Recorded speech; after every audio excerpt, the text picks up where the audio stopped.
1 year had passed since Kim Tae-ho had walked out of the Galactic Forum, and the galaxy was a completely different place. The massive council chambers that had once echoed with the voices of hundreds of species now sat empty and dark dust-covered. The elaborate diplomatic tables and the translation devices had been shut down months ago. Kim Tae-ho stood in his new office on Earth, looking out at the bustling spaceport below.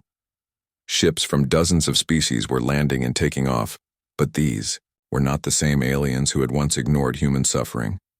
These were the refugees and the former slaves and the oppressed peoples who had found sanctuary in human space. He was no longer Ambassador Kim Tae-ho, representing humanity to an uncaring galaxy now. He was Minister Kim Tae-ho, and his job was to build something better than what had come before. His desk was covered with applications from species that wanted to join the Justice Coalition, the new alliance that had replaced the Forum, in everything but name. The Coalition was different from the old Forum in every way that mattered. When the Forum had received reports of slavery or genocide or other crimes, they would form committees and hold debates and pass resolutions that nobody followed. When the Coalition received similar reports, they sent Admiral Song Hye-jin and her fleets to deal with the problem directly and permanently.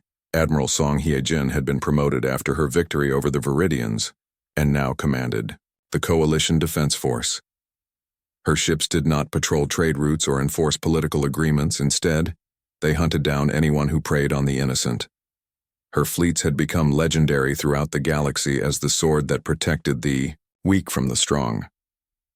The stories about her were told in whispers on 1,000 worlds, how she had tracked down the remnants of the Viridian slave fleets and destroyed them one by one, how she had cornered the Zephyrian breeding ship commanders and forced them to experience the same torture they had inflicted on their victims, how she had personally led the assault on the Crystalline Collective's main data center and retrieved the stolen patents of 100 human inventors.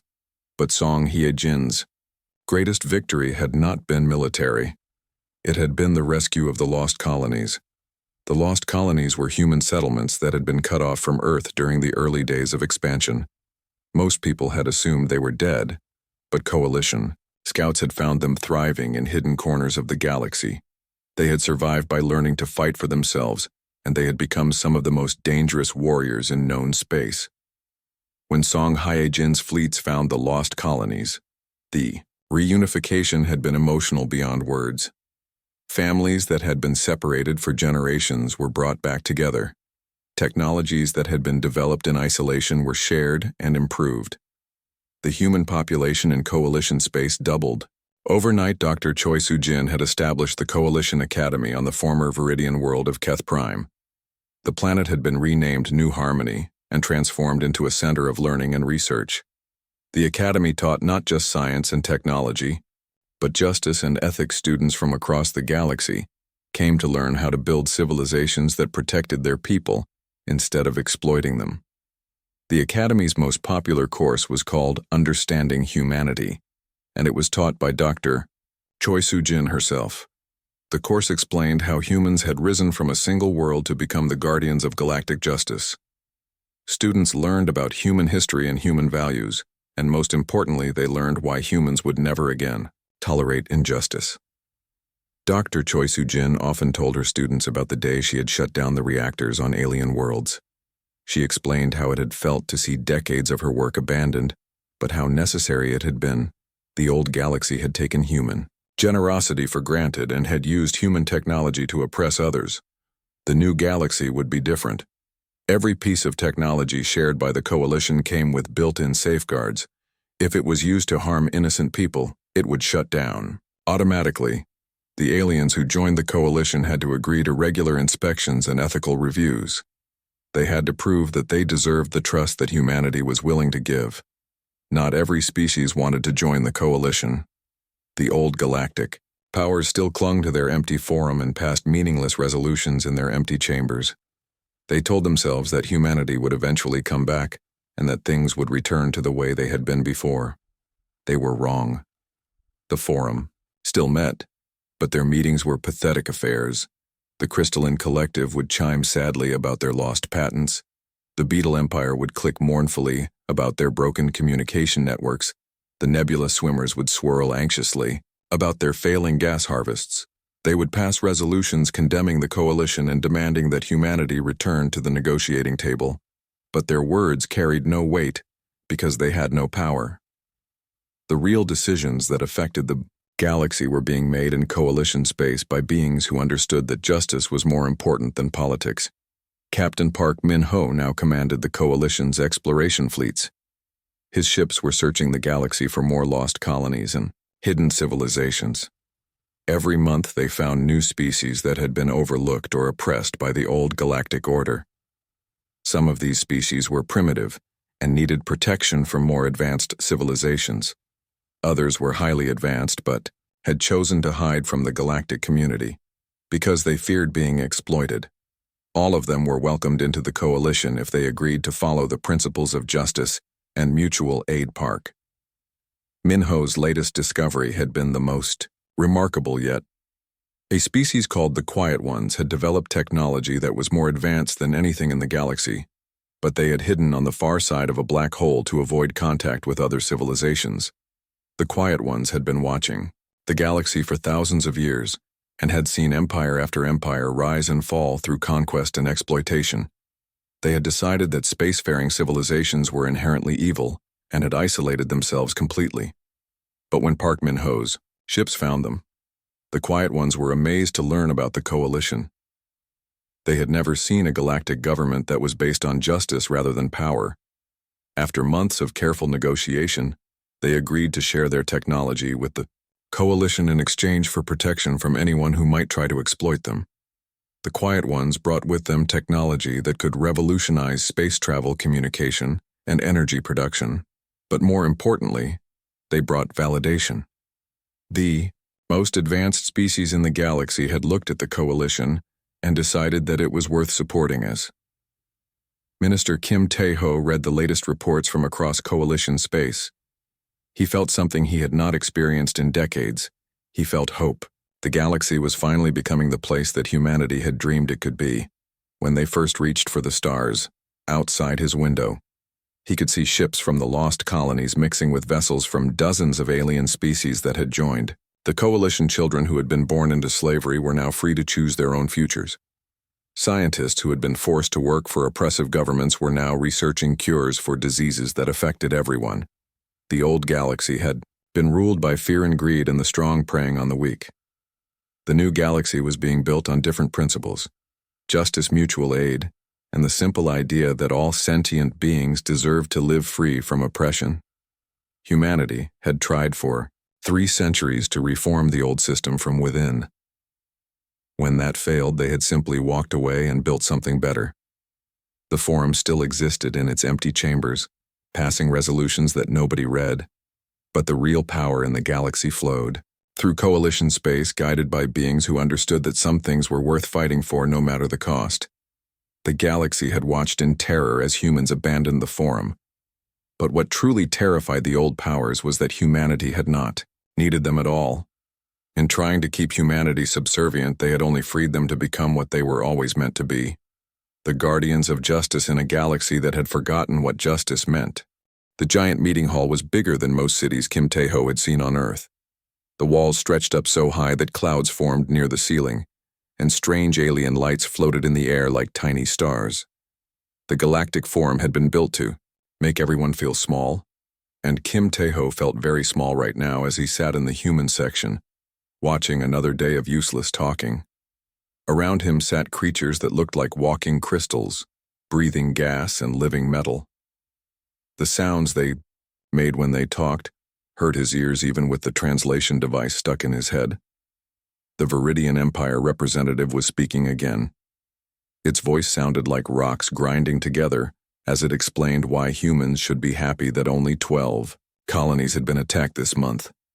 Kim Tae-ho looked at the datapad in his hands. The pictures there made his stomach sick. Families torn apart, children taken as slaves. Entire cities burned to the ground just because the Viridians wanted the metals under the dirt. But when he had shown these same pictures to the forum last week, they had voted to form another committee to study the problem. He had been coming to these meetings for 15 years. His father had come before him and his grandfather before that. 3 generations of his family had sat in these chairs begging for help while humans died on the edges of space. The other species always had excuses. The crystalline collective said they needed more proof. The nebula swimmers said they were too busy with their own problems. The Beetle Empire said humans should try talking to the Viridians first, but Kim Tae-ho knew the truth. The other species were scared of the Viridians too, so they let humans die instead of fighting. They gave humans empty words and useless promises while real people suffered and died. The forum was not about justice. It was about letting the strong do whatever they wanted to. Today, the Viridian was explaining why humans should pay them money for the metals taken from human worlds. Kim Tae-ho felt something break inside his chest like a string snapping. It was not anger exactly. It was something colder and more dangerous.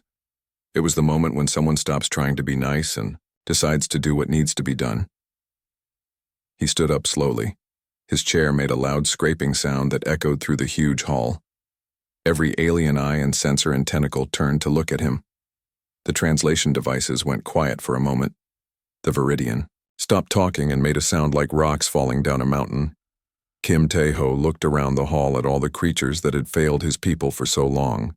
The crystalline collective with their rainbow colors and singing voices, the nebula, swimmers floating in their gas tanks, the Beetle Empire with their clicking sounds and metal shells. All of them watching him with what might have been surprise or fear or maybe just curiosity. He reached into his jacket and pulled out a small device. It looked like a simple black box, but Kim Tae-ho knew it was connected to every human ship and station and colony in the galaxy. When he pressed the button on top, it would send a message that had been prepared for this moment. The message that would change everything. The Viridian representative made another grinding sound that the translator turned into words asking what the human thought he was doing. Kim Tae-ho almost smiled. The alien had no idea what was about to happen. None of them. They thought humans were weak because humans had been patient. They thought humans were helpless because humans had tried to follow the rules. Kim Tae-ho pressed the button. Across the galaxy in human space, Admiral Yoon Jae-sung felt the small device on his wrist vibrate 3 times. He looked at the message that appeared on the screen and nodded to himself. It was time he turned to his staff and gave the order they had all been waiting for years to hear. Every human ship in neutral space received the same message at the same time. Every human colony, every human station, every human outpost, every human diplomat and trader and scientist and engineer. They all got the same 3 words that would echo through history. Come home now. And the forum hall. Kim Tae-ho put the device back in his jacket and looked at the Viridian representative. The creature was still making grinding sounds, but Kim Tae-ho was not listening anymore. Instead, he was thinking about his daughter who lived on New Sola colony that the Viridians had threatened to attack next month. He was thinking about all the human children who would grow up free because of what was about to happen. He walked to the center of the hall where a microphone waited. The other species made nervous sounds as he approached. The crystalline collective chimed like broken bells. The nebula swimmers swirled faster in their tanks. The Beetle Empire clicked and buzzed with worry. Kim Tae-ho spoke into the microphone. His voice was calm and clear, and every translation device in the hall carried his words to every species present. For 300 years, humanity has sat in these chairs. We have followed your rules. We have respected your laws. We have tried to work with you to make the galaxy a better place. But you have failed us. You have failed every species that needed your help. You have chosen politics over justice and words over action. The hall was completely silent now. Even the floating lights seemed to dim as if they were listening to today. Humanity withdraws from the Galactic Forum. We will no longer send representatives to these meetings. We will no longer follow your treaties. We will no longer pretend that this organization serves any purpose beyond protecting the strong from the consequences of their actions. Kim Tae-ho paused and looked around the hall one last time. He saw fear in every alien face that could show fear. He saw panic in the way the gas creatures swirled and the crystal beings flickered. You had your chance to be our allies, he said. Now you will learn what it means to have humanity as your enemy. He turned and walked toward the exit. His footsteps echoed in the silent hall. Behind him, he could hear the alien voices, starting to rise in panic and confusion. But he did not look back. He had said everything that needed to be said. As he reached the doors, they opened automatically. The human guards outside fell into step behind him. Their faces were hard, and their hands rested on their weapons. They had been waiting for this moment too. Other human representatives from different colonies and ships were also walking toward the exits. They moved with purpose and determination. The aliens they passed seemed to shrink away from them as if they could sense that something fundamental had changed. Kim Tae-ho reached his ship and looked back at the massive forum station one last time. Soon it would be empty of human voices. Soon the aliens would have to face their problems without human help. Soon they would understand that humanity had never been the weak species they thought. The humans had been the patient ones. Now their patience was over. Admiral Yoon Jae-sung stood in the command center deep beneath Seoul watching, as reports flowed in from every corner of the galaxy. The defeat of the Viridian Empire had been just the beginning. His staff officers, led by Colonel Park Sang-ho, had been planning this moment for 30 years. Every crime against humanity, every ignored plea for help, every time the Forum had chosen politics over justice had been carefully recorded and remembered. The Admiral looked at the holographic display, showing the entire galaxy. Different colored lights marked different targets. The red lights were species that had directly attacked human colonies. The yellow lights were species that had enslaved humans or sold them as property. The blue lights were species that had stolen human technology and sold it back at inflated prices. There were a lot of lights. Dr. Kim Na-young had been a respected scientist before the war. She had studied alien biology and had discovered cures for diseases that affected dozens of species. She had shared her research freely with the Galactic Forum, believing that medical knowledge should be available to everyone. But then she had learned about the Zephyrian Syndicate. The Zephyrians looked like giant spiders, with beautiful rainbow-colored shells. They lived in massive hive cities and were known throughout the galaxy as master traders. What most species did not know was that the Zephyrians were also the galaxy's largest slave dealers. Dr. Kim Na-young had discovered this when she was asked to examine some Zephyrian medical facilities. She had expected to find hospitals and research centers. Instead, she had found breeding facilities where sentient beings were raised like livestock. The Zephyrians were creating custom slaves designed for specific tasks. She had brought evidence to the Forum showing pictures and videos of the horrible conditions in the breeding facilities. The Forum had voted to send a strongly worded letter to the Zephyrian government asking them to consider possibly maybe thinking about stopping the slave trade. That had been 5 years ago. The breeding facilities were still operating.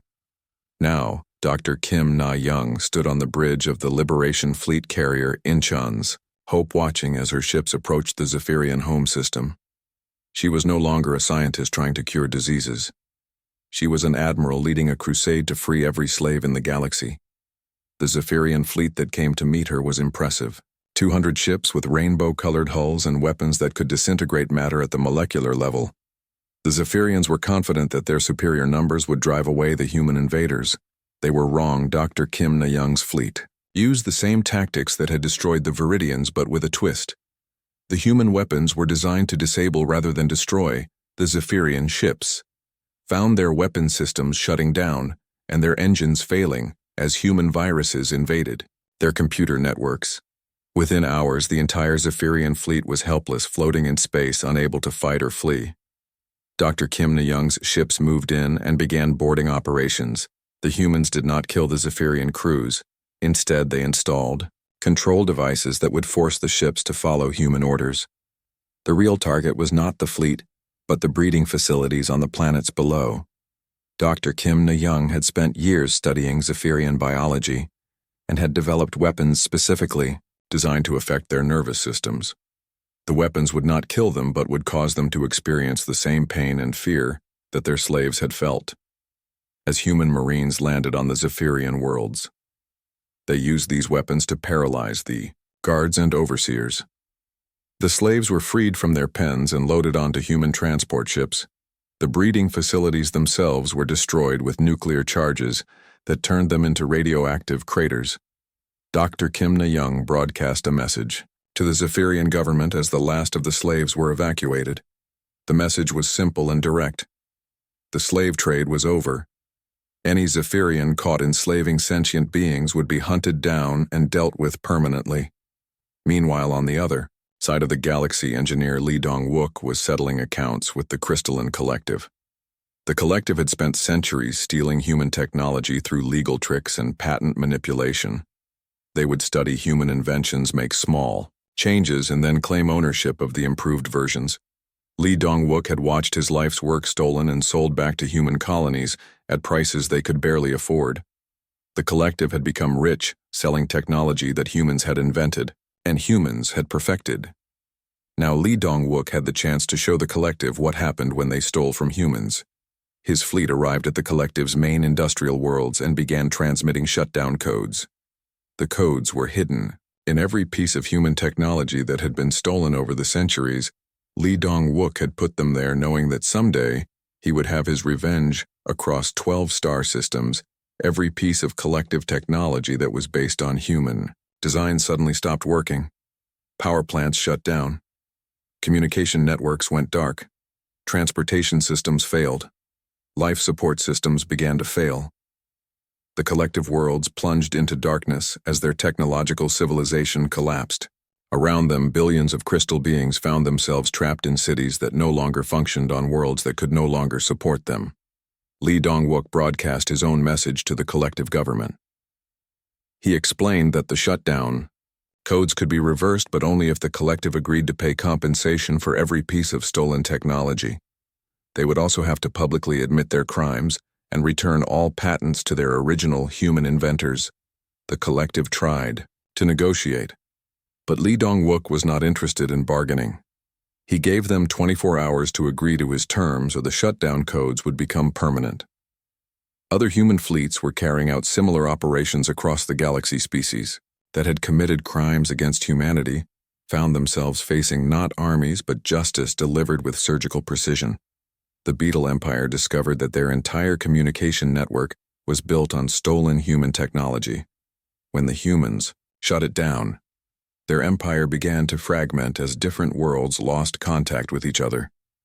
The Nebula Swimmers found their gas harvesting equipment failing as human sabotage programs activated. Entire fleets of their ships were stranded in deep space, unable to replenish their life support systems. The Aquatic Federation learned that the water recycling systems in their underwater cities had been designed by humans. When the systems shut down, their worlds began to flood with contaminated water. Each species faced a choice. They could admit their crimes and make amends, or they could face the consequences of their actions. The humans were not interested in conquest or territorial expansion. They wanted justice, and they were willing to destroy entire civilizations to get it. Back on Earth, Admiral Yoon Jae-sung watched the reports coming in with satisfaction. His officers were carrying out their missions with the efficiency that had made human military forces feared throughout history. But this was not just about military superiority. This was about showing the galaxy that actions had consequences. For 3 centuries, humanity had tried to work within the system. They had followed the rules and respected the laws and trusted other species to do the right thing. But the other species had seen human patience as weakness and human generosity as stupidity. Now they were learning that humans were neither weak nor stupid. They were learning that, behind every human diplomat, stood warriors who had conquered the stars through determination and superior firepower. They were learning that humanity's greatest strength was not their technology or their weapons, but their absolute refusal to accept injustice. The galaxy was beginning to understand that the old order was gone forever. The Forum, with its endless debates and meaningless resolutions, was a relic of the past. In its place was something new and terrible, a force that cared nothing for politics or diplomacy, but everything for justice. And at the center of that force stood humanity, no longer patient, no longer willing to compromise, no longer interested in being part of a system that protected the guilty and punished the innocent. The reckoning had begun, and it would not end until every crime had been answered and every injustice had been balanced. Captain Park Min-ho stood on the bridge of his ship watching the screens that showed space around them. Hundreds of human ships were moving in perfect formation like a river of metal and light flowing through the darkness. Each ship carried families, and workers and scientists who had lived their whole lives on alien worlds. Now they were all going home. The message had reached every human in the galaxy within 6 hours. Park Min-ho still remembered the moment his communication officer had handed him the sealed orders. The young woman's hands had been shaking as she gave him the packet that would change everything. When he opened it and read the 3 simple words, he had smiled for the first time in months. His ship, the Soul's Pride, was one of the military escorts protecting the civilian vessels. Park Min-ho watched as cargo ships full of families formed up behind his destroyers and cruisers. The evacuation plan had been ready for years, waiting in secret files and hidden databases. Every human captain knew exactly where to go and what to do when the time came. On the cargo ship New Harmony, Dr. Choi Soo-jin was helping families pack their belongings into storage containers. Children ran through the corridors excited about the adventure while their parents worked with quiet determination. The adults understood what was happening in ways the children could not. The galaxy was about to become a much more dangerous place. Dr. Choi Soo-jin had spent 20 years working on alien worlds. She had built fusion reactors and antimatter generators for species that barely understood how to use them. She had shared human technology, freely believing that knowledge should help everyone. But she had learned that generosity was seen as weakness by most alien species. Now she was shutting down every reactor she had ever built. The shutdown codes were hidden deep in the programming where alien engineers would never find them. Without human maintenance, the reactors would slowly fail. The aliens had grown dependent on human technology, but they had never bothered to learn how it actually worked. Across the galaxy, similar scenes were playing out. Human doctors were closing their clinics and taking their medical knowledge with them. Human engineers were powering down systems that had kept alien worlds running for decades. Human teachers were gathering their students and heading for human space on the mining station, Kepler 442. The alien overseers were starting to panic. The station processed rare metals that half the galaxy needed for their technology, but the humans who ran the extraction equipment were packing up their tools and preparing to leave. The alien managers had no idea how to operate the machines that kept their economy running. Station Commander Velthar was a member of the Crystalline Collective. His body looked like living diamond, but his mind was filled with very human-like fear. The human engineers had been polite when they handed in their resignation letters. They had explained that they were needed elsewhere and would be leaving on the next transport. Velthar had tried to order them to stay. He had threatened to call security and have them arrested, but the human supervisor had just smiled and pointed out that their contracts allowed them to quit with 24 hours' notice. The aliens had written those contracts themselves, thinking they were being generous. Now Velthar watched as the last human transport ship prepared to leave. The humans had taken all their equipment and all their technical manuals. They had even taken the spare parts for machines that the aliens did not know how to fix. When the transport disappeared into hyperspace, Velthar realized that his station would be completely helpless within a few weeks. The same thing was happening on thousands of worlds. Human communities that had existed for generations were vanishing overnight. They took their knowledge and their skills and their children, and they disappeared into the darkness, leaving behind empty buildings and confused aliens. What scared the watching galaxy most was the silence. The humans made no angry speeches. They sent no threatening messages. They did not demand apologies or reparations. They simply left as if the alien species were no longer worth talking to. On the Beetle Empire homeworld, counselor Zek-Tik was receiving reports from across their territory. Human doctors who had been treating diseases that Beetle science could not cure were gone. Human engineers who had been maintaining their space elevators had vanished. Human teachers who had been educating their young had departed without explanation. Zek-Tik tried to contact the human embassy, but found only an automated message explaining that all diplomatic relations had been terminated. The message was polite and professional, but it felt colder than the space between stars. The Viridian Empire at first celebrated the human withdrawal. Their leaders made speeches about how they had scared the weak humans into running away. They told their people that the galaxy would be easier to conquer, now that the humans were hiding in their own space. But as days passed, the Viridian commanders began receiving disturbing reports from their border worlds. Human colonies that should have been easy targets were completely empty. The humans had evacuated so thoroughly that they had even taken their garbage with them. General Krexvor led a Viridian fleet to the human colony of New Busan, expecting to find the usual mix of civilians and light defenses. Instead, they found empty cities and silent space stations. Not a single human remained, but the colony's infrastructure was still running. The power plants were operating, the life support systems were functioning, and the defensive satellites were still orbiting the planet. It was as if the humans had simply stepped out for a moment and would be back soon. But Krexvor knew they were never coming back. The humans had abandoned everything they had built rather than let it fall into Viridian hands. On the bridge of his flagship, Krexvor stared at the empty colony below. Something felt very wrong about the situation. The humans were not known for abandoning valuable territory without a fight, yet here was an entire world given up without a single shot being fired. His communications officer reported that they were receiving a single message broadcast on all frequencies from the planet's surface. The message was short and simple, but it made Krexvor's blood run cold. You wanted to hunt humans. Now you get to see what happens when humans hunt you.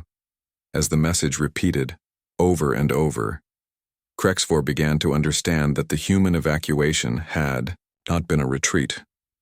It had been preparation. The humans had not run away in fear.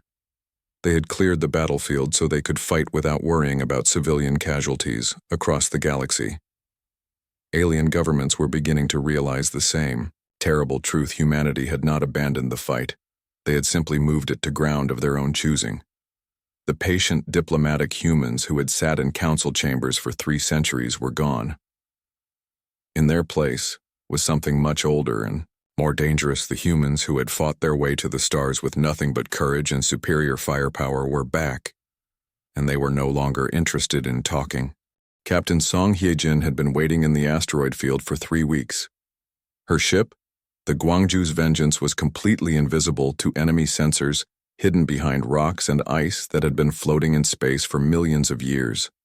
She and her crew had practiced this moment 1,000 times in simulators, but now it was real. The message from Admiral Yoon Jae-sung had been simple and direct. The Viridian Empire had finally made their move. They had invaded New Busan expecting to find helpless human civilians. Instead, they had triggered the trap that humanity had been preparing for decades. Song Hyejin watched her screens as the Viridian fleet approached the empty colony. The alien ships were massive things grown from living coral and metal. They looked like underwater cities that had been pulled into space. Each one was the size of a human city and carried enough firepower to destroy entire worlds. The Viridians had used these bioships to terrorize dozens of species over the centuries. They would arrive at a world, demand surrender, and then strip mine everything valuable before moving on to the next target. No species had ever successfully fought back against them because their ships could heal themselves, and their weapons could crack moons in half. But the Viridians had never fought humans before. Song Hyejin counted 47 enemy ships in the main fleet, with smaller scout vessels spreading out around them. The Viridian commander was being careful, checking for traps and ambushes. He had heard stories about human military tactics and was taking no chances. What the Viridian commander did not know was that the entire star system was one giant trap. The first weapons to fire were not ships, but the asteroids, themselves chunks of rock that had been floating harmlessly in space, suddenly lit up with nuclear fire. Missiles that had been disguised as space debris came alive and streaked toward the bioship's mines that had been placed years ago and left to drift with the cosmic wind, detonated in perfect coordination. Song Hyejin watched as the first Viridian ship died.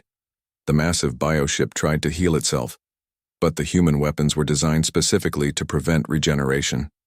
Tungsten rods, moving at incredible speed, punched through the living hull faster than it could repair itself. Nuclear explosions turned sections of the ship into radioactive wasteland.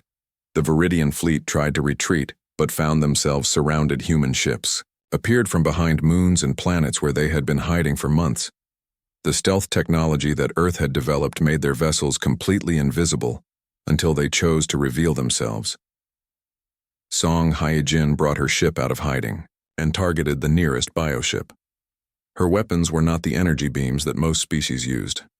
Human military doctrine was based on kinetic energy and nuclear explosions, things that worked the same way regardless of what kind of armor or shields the enemy had. The tungsten rod from her main gun hit the bioship at 30% of light speed. The impact released more energy than a small nuclear bomb. The alien ship's living hull tried to heal, but the damage was too severe.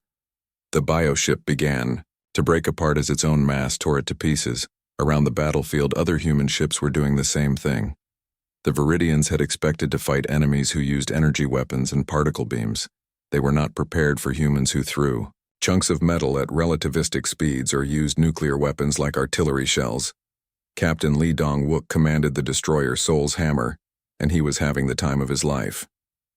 His ship carried a new type of weapon that human scientists had been developing in secret for 50 years.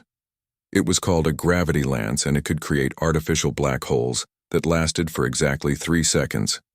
Lee Dong-wook fired his gravity lance at a group of 3 bioships. The weapon created a tiny black hole in the middle of their formation. For 3 seconds, the black hole pulled everything toward it, including the bioships themselves. When the black hole collapsed, the Viridian vessels were crushed together in a twisted mass of metal and coral. The battle lasted 4 hours. When it was over, every single Viridian ship had been destroyed.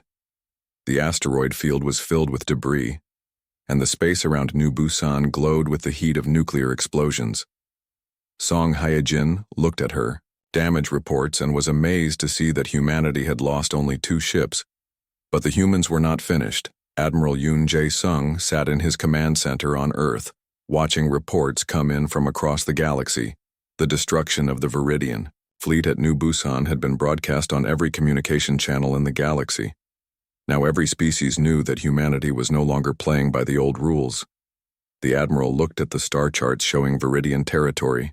Their empire controlled 47 star systems and had been growing stronger for centuries. They had thought themselves invincible because no one had ever successfully challenged them. Admiral Yoon Jae-sung was about to teach them the difference between being strong and being human. He activated the communication system and sent orders to every human fleet in the galaxy. The message was simple and direct. Find every Viridian world and deliver the ultimatum. Leave or die, Captain Park.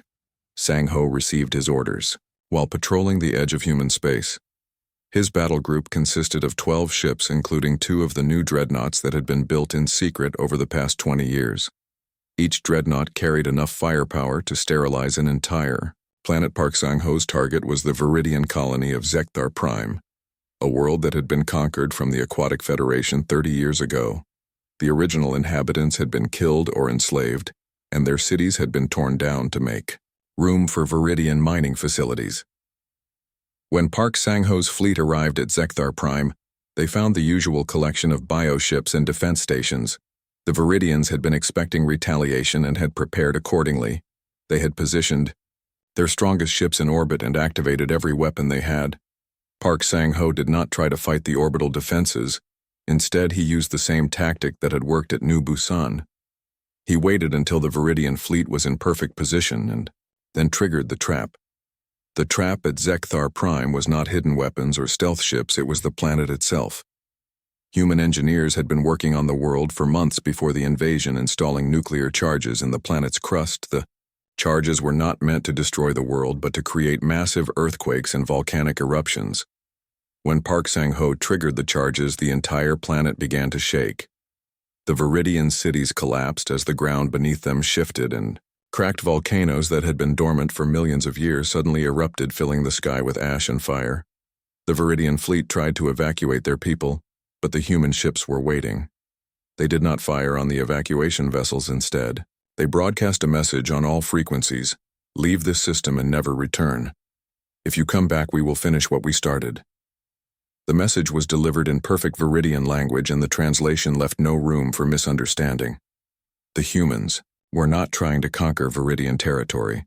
They were driving the Viridians away from it, across the galaxy. Similar scenes were being repeated. Human fleets appeared at Viridian worlds and delivered the same ultimatum. The Viridians could leave, or they could die, but they could not stay. Within a month, the Viridian Empire had lost half of their territory.